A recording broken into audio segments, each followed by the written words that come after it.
Welcome to Plant Sapiens.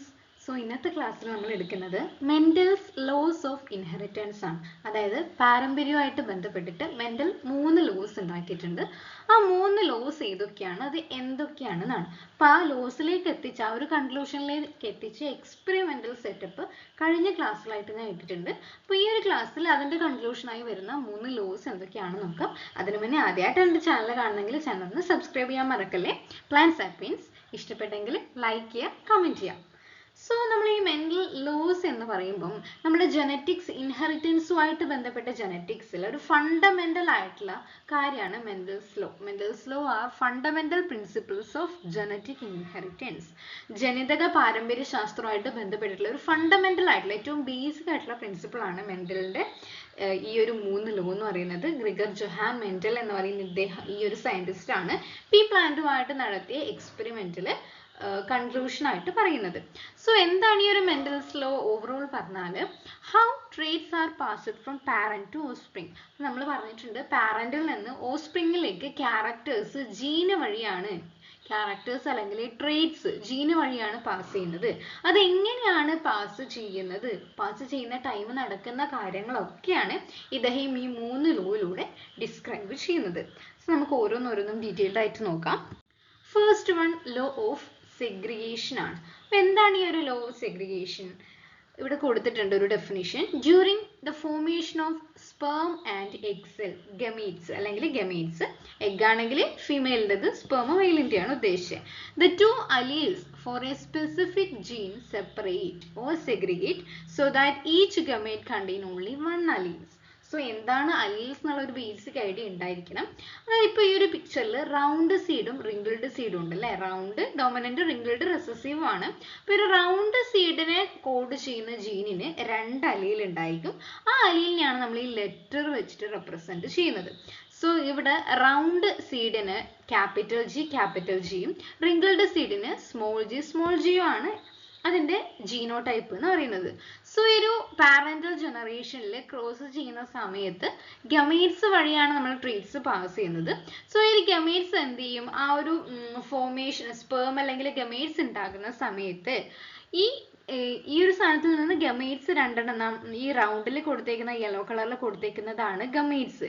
അപ്പൊ നമ്മൾ ഈ ഹോമോസൈഗസ് ആയിട്ടുള്ള ഇൻഡിവിജ്വൽസിൽ നിന്ന് ഗമേറ്റ് ഉണ്ടാകുമ്പം ഇവിടെ 2 അലീൽ ഇല്ലേ, ഒരു ജീനിലെ 2 അലീലിൽ നിന്ന് ഓരോ അലീല് മാത്രം എന്ത് ചെയ്യും, രണ്ടും സെപ്പറേറ്റ് ചെയ്തിട്ട് ഓരോ ഗമേറ്റ് ആയിട്ട് മാറും. അതായത് ഒരു ഗമേറ്റിൽ അല്ലെങ്കിൽ ഒരു എഗ് സെല്ലിൽ അല്ലെങ്കിൽ ഒരു സ്പേമിൽ ഒരു അലീൽ, ഓൺലി 1 അലീൽ, ഒരു അലീല് മാത്രമേ ഒരു ഗമേറ്റിൽ ഉണ്ടായിരിക്കുള്ളൂ. അതാണ് ലോ ഓഫ് സെഗ്രിഗേഷൻ. അതായത് ഗമേറ്റ് ഉണ്ടാകുന്ന സമയത്ത് ആ ഒരു 2 അലീൽ, ആ ഒരു ജീൻ എന്ത് ചെയ്യും, 2 അലീൽസ് ഉള്ളതിനെയാണ് നമ്മൾ ജീൻ എന്ന് പറയാം. ജീന് സെപ്പറേറ്റ് ചെയ്തിട്ടാണ് ഗമേറ്റ് ഉണ്ടാകുന്നത്.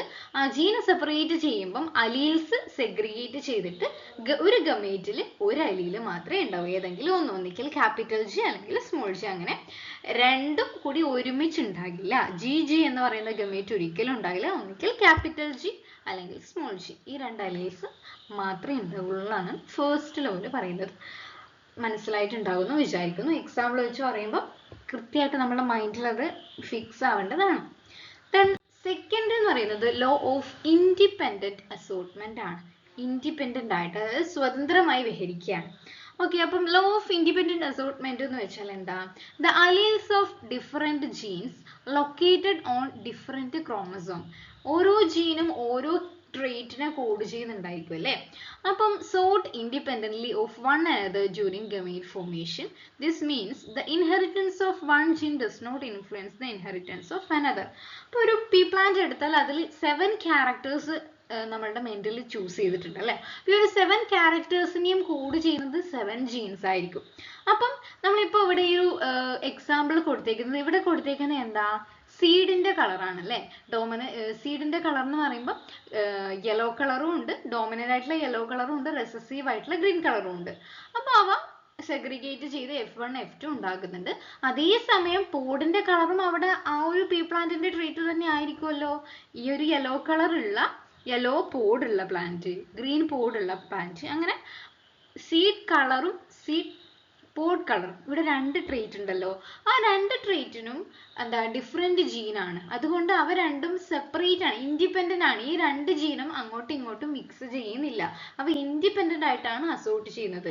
ഈ ഒരു സീഡിന്റെ കളറ് ഒരു രീതിയിൽ ഇൻഹെറിറ്റ് ചെയ്യും, അതേ ടൈം തന്നെ അല്ലെങ്കിൽ അതേപോലെ തന്നെ ഒരു പോഡിന്റെ കളറും ഇൻഹെറിറ്റ് ചെയ്യും. അല്ലെങ്കിൽ സീഡിന്റെ കളറും സീഡിന്റെ ഷേപ്പും തമ്മിൽ ഒരു ബന്ധവും ഇല്ല.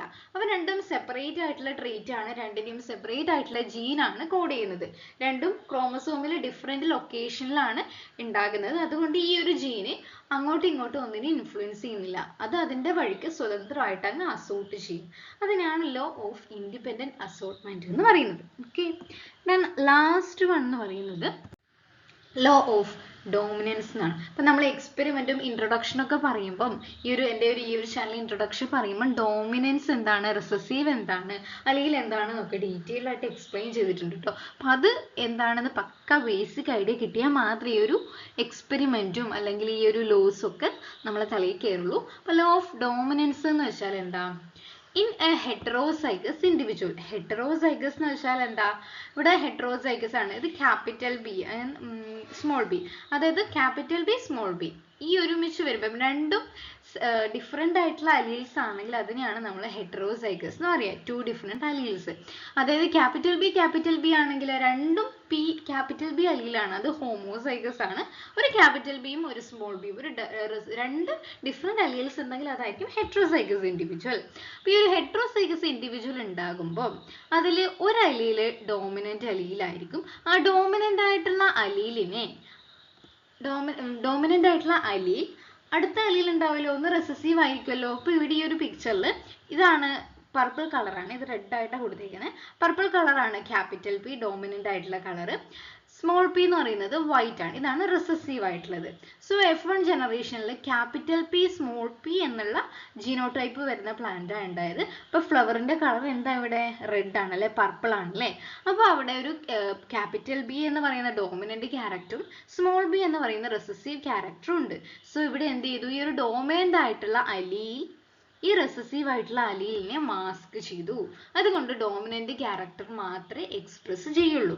സോ ഈ റെസസീവ് അലീൽ എക്സ്പ്രസ് ചെയ്യണമെങ്കിൽ എപ്പോൾ മാത്രമേ എക്സ്പ്രസ് ചെയ്യുള്ളൂ, രണ്ടും ഹോമോസൈഗസ് റിസസീവ്, അതായത് സ്മോൾ പി വന്നാൽ മാത്രമേ നമ്മുടെ റെസസീവ് ആയിട്ടുള്ള ആൾക്കാർ റെപ്രസെന്റ് ചെയ്യുള്ളൂ.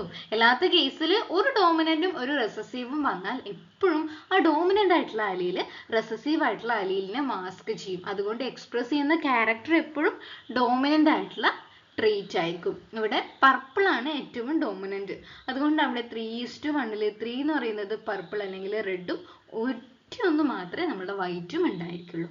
ഓക്കെ, ഈ P plant with 1 allele for purple flower and 1 for white flower will have purple flower because the dominant allele mask the recessive one. Capital P small P ആകുമ്പോൾ എപ്പോഴും അത് ക്യാപിറ്റൽ പി എന്ന് പറയുന്ന purple colour ആയിരിക്കും express ചെയ്യുന്നത്. ഇതാണ് 3 law. അത്രയും simple ആക്കാൻ പറ്റുമോ അത്രയും സിമ്പിൾ ആക്കിയിട്ട് ഞാൻ എടുത്തിട്ടുണ്ട്. അപ്പോൾ എല്ലാവർക്കും മനസ്സിലായെന്ന് വിചാരിക്കുന്നു.